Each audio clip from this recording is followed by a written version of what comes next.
Cars is a Pixar movie from 2006. It was the 7th movie in Pixar's history after big hits like Toy Story, Monsters, Inc., and Finding Nemo.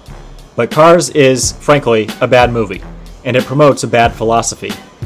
The philosophy of Cars promotes immaturity, and it promotes a way of thinking that I believe actually makes people depressed. But first, what is Cars about? The movie starts by showing us a famous race car named Lightning McQueen, who's about to race in his biggest race ever, the Piston Cup. McQueen arrives at the speedway where all his fans are cheering for him. He does really well, he passes all the other cars, and he's a full lap ahead going into the final stretch of the race. He's going to be the first rookie to ever win the Piston Cup. But McQueen is very arrogant. He's rude to his staff, and he declines to get new tires at the pit stop, thinking he's going to easily win. But on the final round, his tires pop. The other cars are catching up as McQueen limps along the final stretch toward the finish line. He gets there at exactly the same time as two other cars, so there's a three-way tie. The announcer tells the whole stadium that to resolve the tie, there will be a tiebreaker race at a different racetrack in California in 1 week. McQueen is rude to his pit crew again, and they quit in frustration. McQueen has a semi-truck named Mac, who drives him around everywhere. Wanting to get to the next racetrack before anyone else, McQueen orders Mac to drive through the night straight to California without a break to sleep. Mac is fine for a while, but eventually he starts falling asleep at the wheel. The door at the back of the semi falls open, and McQueen falls out onto the road. Mac is jolted awake again, but he doesn't realize what's happened. Mac keeps driving to California, and McQueen is stuck in the middle of nowhere in a little town called Radiator Springs. The arrogant Lightning McQueen thinks the little town is beneath him. He thinks everyone there is a dumb hick, and he just wants them to let him go so he can get to California and start preparing for the big tiebreaker race. But they won't let him go just yet. He was arrested for speeding and breaking the town stuff. This is where we meet Doc Hudson, the town judge who orders McQueen to fix the town's road. Lightning McQueen is hooked up to a huge asphalt machine, and he starts fixing the road at a very, very slow pace. While he's working, he befriends Mater, a rusty old tow truck. Mater is supposed to be a dumb but lovable, down-to-earth guy, but it's really overdone. It comes off more like Mater has a mental disability. Next, McQueen meets Sally, a really hot Porsche who runs the town motel. We later learn that Sally used to be a lawyer in Los Angeles before she left the high life and moved out to this small town. So at one point, McQueen gets angry that he has to fix the road, and he challenges Doc Hudson to a race. Surprisingly, Doc agrees. They make a deal that if McQueen wins, he can go free, but if Doc wins, McQueen has to stay and finish fixing the road. McQueen thinks he's going to win easily, and he sprints off as fast as he can go. But as he tries to turn on the dirt road, his tires slide, he spins out of control, and he lands in a ditch. Later, McQueen goes back to the racetrack to practice. He's determined to figure out how to make that turn. Doc shows up to help him, and Doc says that McQueen has to turn left to go right. McQueen laughs at him. Turn left to go right?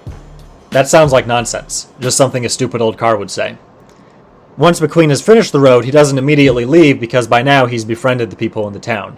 He also has a sweet spot for Sally. He goes into Doc Hudson's garage and he's shocked to find 3 Piston Cup trophies.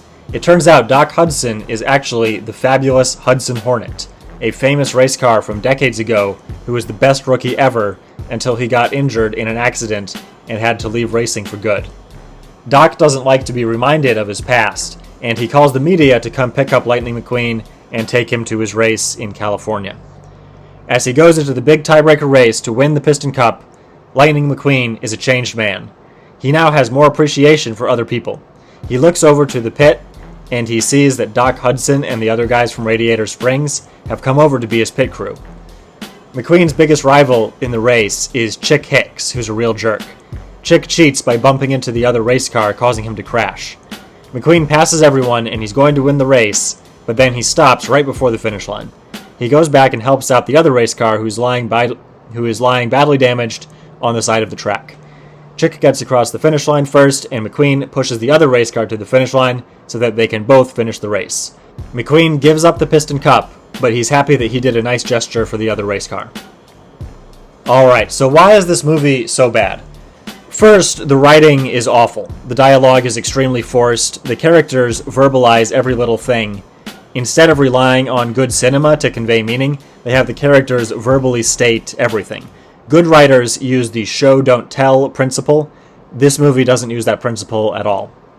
No, get out of the store! Hey, don't eat the radio! Here, take the snow tires! I saw Cars in the theater when it first came out, and I remember being disappointed.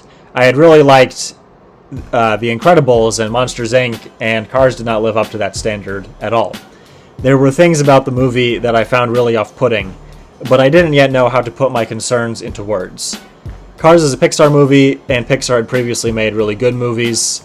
Cars is the 7th movie that Pixar made, and it marked a turning point in their quality. The first 6 Pixar movies were Toy Story, A Bug's Life, Toy Story 2, Monsters, Inc., Finding Nemo, and The Incredibles, all of which were well made, and some of which were great.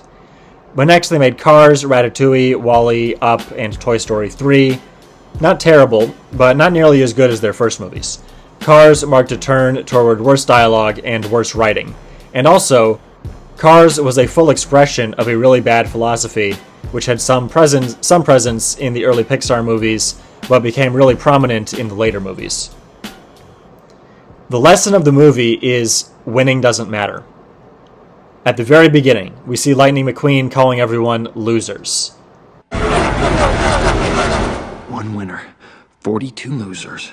I eat losers for breakfast. At first, McQueen is obsessed with winning, but at the end, he actually forfeits the competition and allows other people to finish the race ahead of him. He declares that the Piston Cup, the thing he competed so hard for, is just an empty cup. You just gave up the Piston Cup. You know that? This grumpy old race car I know once told me something. It's just an empty cup.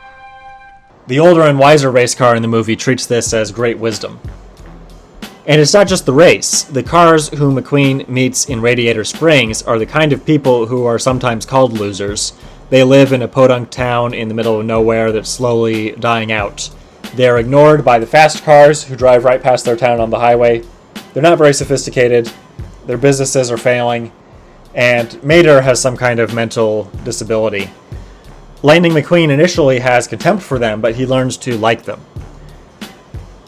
Also, a lot of the characters are extremely emotionally fragile. I don't just mean that they break down crying a lot, though there is some of that. There's one character, a big red fire truck, whose only dialogue is him breaking down in tears over very mild insults or other very minor events. It looks awful. Well, it matches the rest of the town.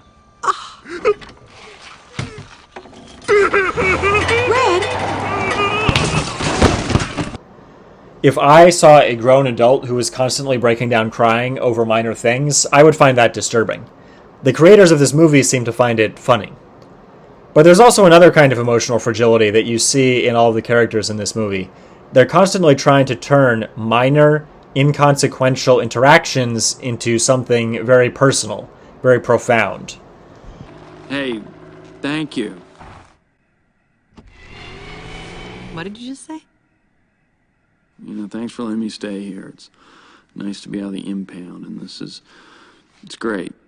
Newly refurbished, right? Yeah. Night. Good night. And here's another example. Hey, what are you doing? It's okay, Sheriff. You can trust me, right? I trust you, all right. It's him I'm worried about. I trust him. I have a theory about one reason that people become depressed. Sometimes people feel that there's something not quite right with their lives. They know that maybe the way they're living is not as meaningful as it should be, but then they try to compensate for that by making everything profound and meaningful. They try to take every little thing and make it into something intensely meaningful. But this only makes things worse, because little things like saying thank you to your friend are actually objectively not very profound. And at some level, your mind knows that the little thing you're making a big deal out of is actually not very profound. And that makes your feeling of meaninglessness even worse, because you're basically trying to trick your mind, and your mind punishes you for it. By creating counterfeit profundity, you undermine your knowledge that there's really anything in this world that's actually profound. So this creates a vicious cycle. The more you try to make objectively unimportant things into big, meaningful experiences, the more intense your feeling of a lack of meaning becomes, which drives you to try to imbue even more trivial things with profundity and meaning, which makes you feel even worse, and so on. To break this cycle, you have to refocus your mind. Some things really are mundane, and they just need to be done for pragmatic reasons to get them done. You need to eat enough every day. You need to bathe yourself. You need to get up in the morning. You need to show up on time for things. You need to keep your life in order. And once you do those little things and focus on just getting them done, not being dramatic about them, then you relearn how to feel happy and disappointed at the appropriate times. You will feel disappointed when you don't succeed at something, but you will also feel happy when you do succeed at something.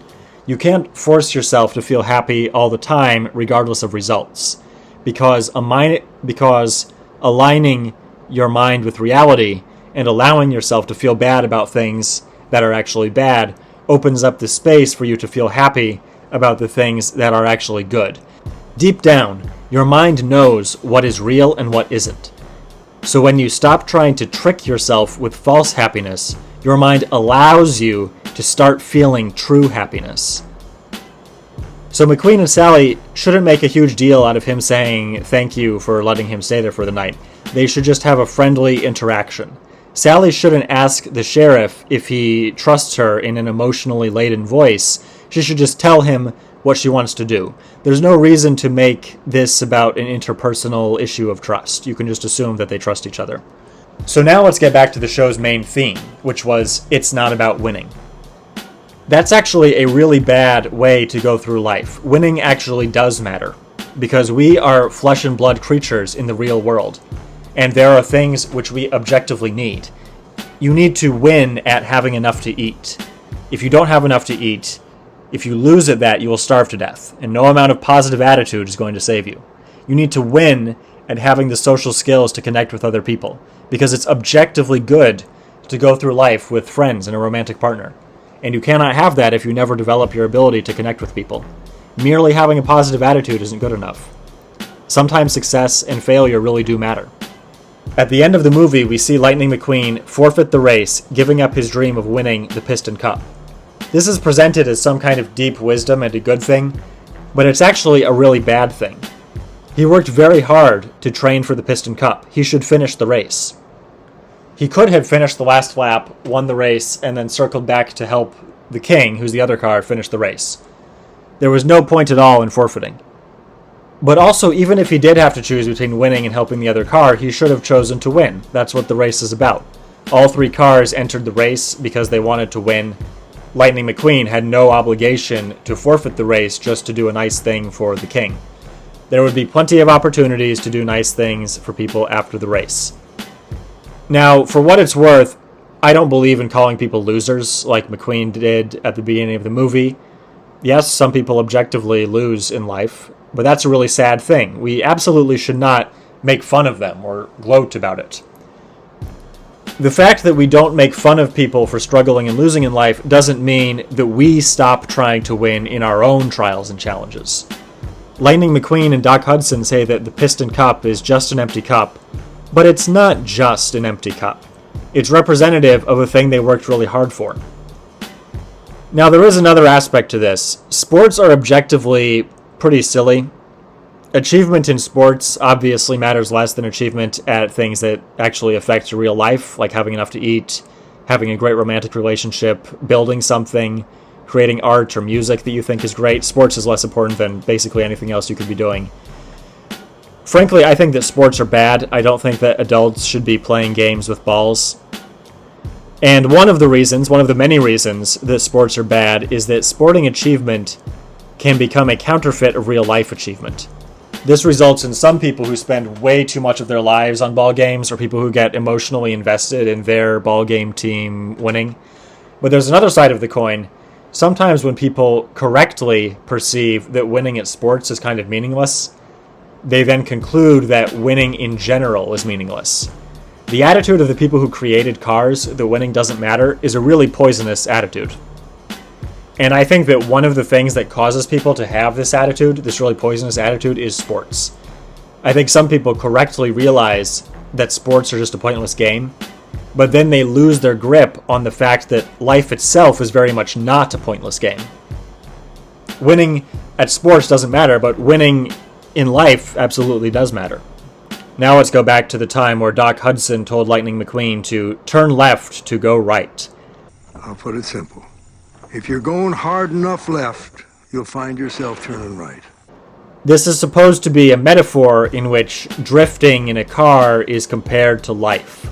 Doc is saying that if you care too much about winning, you'll lose at what really matters. And if you don't care about winning, you'll win at what really matters. But this advice is wrong. Sometimes you have to make plans and execute them.